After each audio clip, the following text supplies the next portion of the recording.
my friends, welcome back to my channel Handmaid of God, and in today's video we're going to be talking about our millennial saint, Blessed Carlo Acutis. Carlo Acutis is such an inspiration to all of us, to just think that he was living with us in this modern life, and it's just been 15 years that he's passed away. Just tells us how God picks each one of us in any field we may be.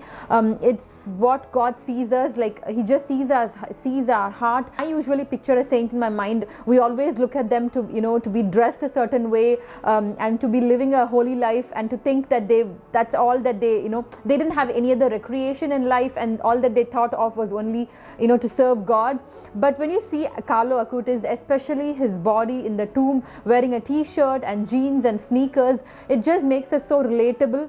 And to think that he was just like any one of us, but whatever he did, he was someone who loved playing football, and he had an amazing sense of humor, and even his dressing and everything is so modern, but he did everything for the glory of God, and that is how God wants us to be. So Carlo Acutis was born on May 3rd in 1991 in London, and then that very year his family moved to Milan. The only child to Antonia Acutis, his mother, and Andrea Acutis, his father. Even as a baby, Carlo was like a very special child. It is said that he said his first words when he was just 3 months old, and he was able to speak sentences when he was 3 years old. So he was a pretty intelligent baby. Even as a toddler, he was pretty intelligent. When he was 4 years old, he started to show great devotion to our Lord, and also to Mother Mary. So whenever his mom would take him on walks outside, he would run to the nearby church or the chapel, and he would run to venerate the cross, and to always leave flowers at the foot of our Blessed Mother Mary. His parents were actually not practicing Catholics at that time, but looking at the devotion and the love that he had for Christ and for our Blessed Mother, they returned back to the church. And later his mother became one of the catechists in the church.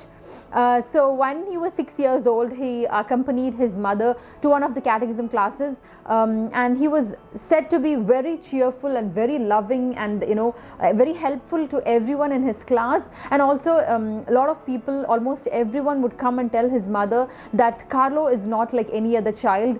God really has great plans for this kid, and he is going to do wonders one day.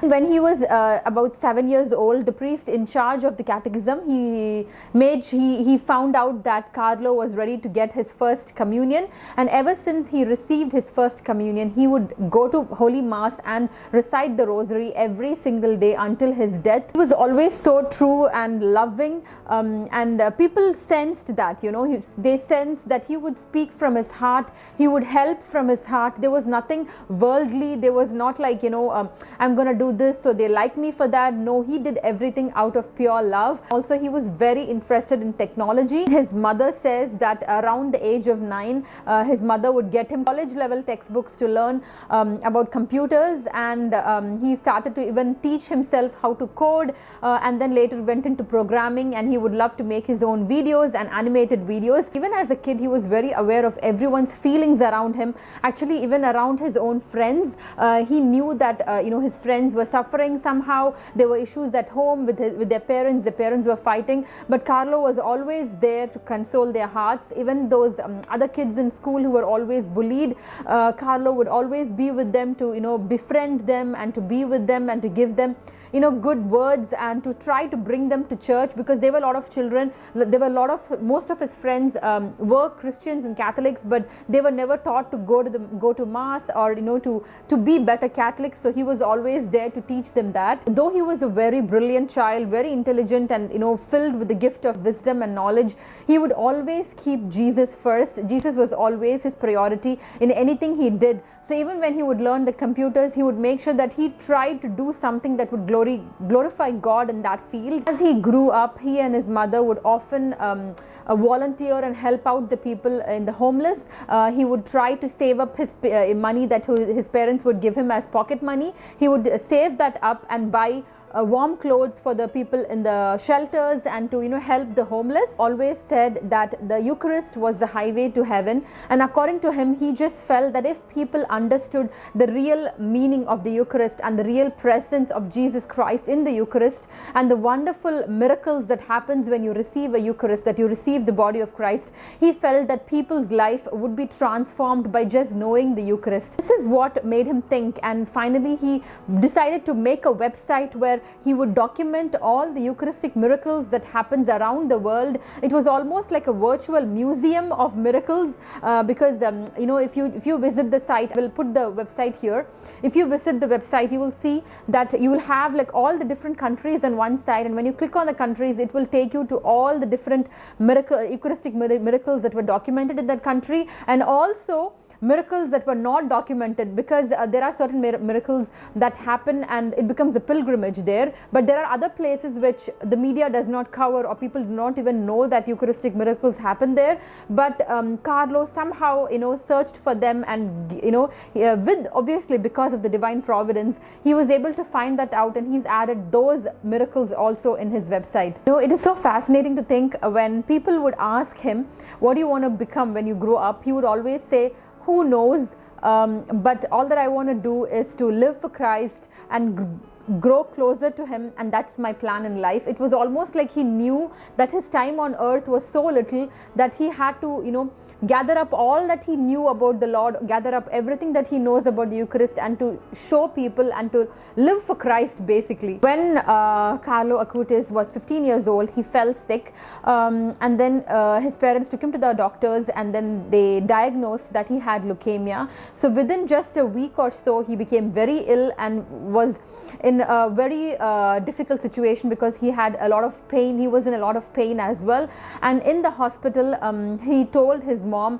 that Mama, I will not leave the hospital, but I will give you signs that I am in heaven with God. Imagine the pain that his mother would have felt at that time to hear these things from her own son, but she knew that God had a plan in her son's life. Another thing that he told his mother was that he wanted to be buried in the Basilica of Saint Francisco in Assisi, because one of his favorite saints was Saint Francis of Assisi. And what is so beautiful is his beatification also happened in Saint Francisco's Basilica. So it was almost like his entire life was planned so beautifully by God. Exactly 1 week after his diagnosis, on October 12, 2006, Carlo Acutis died of leukemia, and his funeral was attended by so many friends and family, and also strangers, because there were so many people who were moved by his love and who were moved by his the hospitality that he showed towards homeless people. They were all there at his funeral. After his death, he appeared to his mother a year later in a dream, and he told his mother that she would again be pregnant with twins. Process on the 4th year of his death anniversary, his mother gave birth to twins, a boy and a girl. So beatification is a process towards becoming a saint, so process towards sainthood. And to be beatified, Catholic Church will determine if he or she lived truly a holy life. There needs to be a miracle associated with his or her death. That is, if people have interceded to this person and a miracle has been performed by God's grace, only then will this person be beatified. So for that one miracle to happen, for Blessed Carlo to be beatified, was a story of a little boy from Brazil. So this little boy's name was Matthews, and he is from Brazil, and he was diagnosed with a very rare disease called as annular pancreas, which made it very difficult for him to eat or keep anything down. He would just constantly keep vomiting. Anything that he would eat, he would throw up. And so there was innumerable times that his mother was going to church and praying for his cure. And this little boy Matthews was 4 years old. He was only living on vitamins and protein shakes because he could not keep anything down. Priest, a friend of their families, he learnt about Blessed Carlo online, and in 2013 he received a relic from Blessed Carlo's mother, and he made sure that he brought in all the Catholics for a holy mass and a prayer service one day. Also told each one of them at the prayer service to ask for the intercession of Blessed Carlo for any of their healings in their family. So Matthews was also there. His mom took Matthews as well for the prayer service.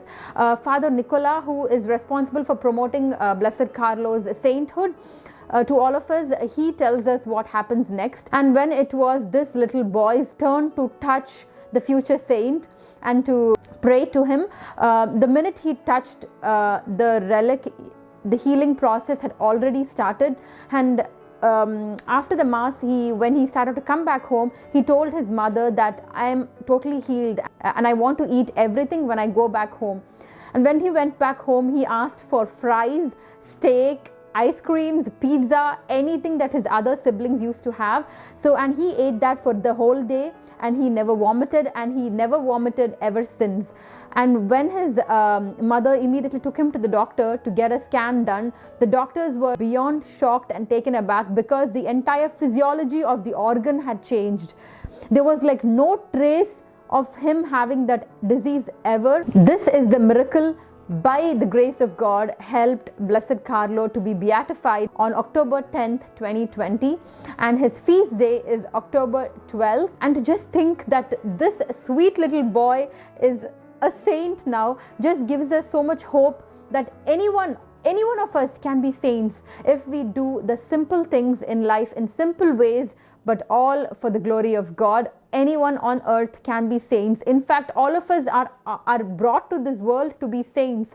We are all asked to become saints, and no matter what you do, you can be the best in any field that you are, but whatever you do, just make sure that you put God first, you keep Jesus as your priority, and to do everything for the glory of God. Brothers and sisters, let's end today's video with a prayer.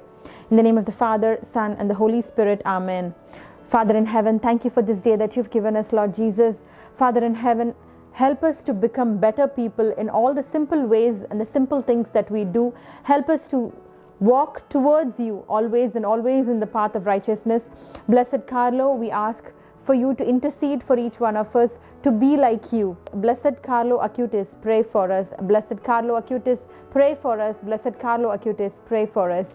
In the name of the Father, and to the Son, and to the Holy Spirit. Amen. Brothers and sisters, I pray that this video brings a blessing in all of your lives. Thank you, my friends, and I'll catch you all soon in my next video. Until then, take care, my friends. Stay safe. God bless. Bye-bye.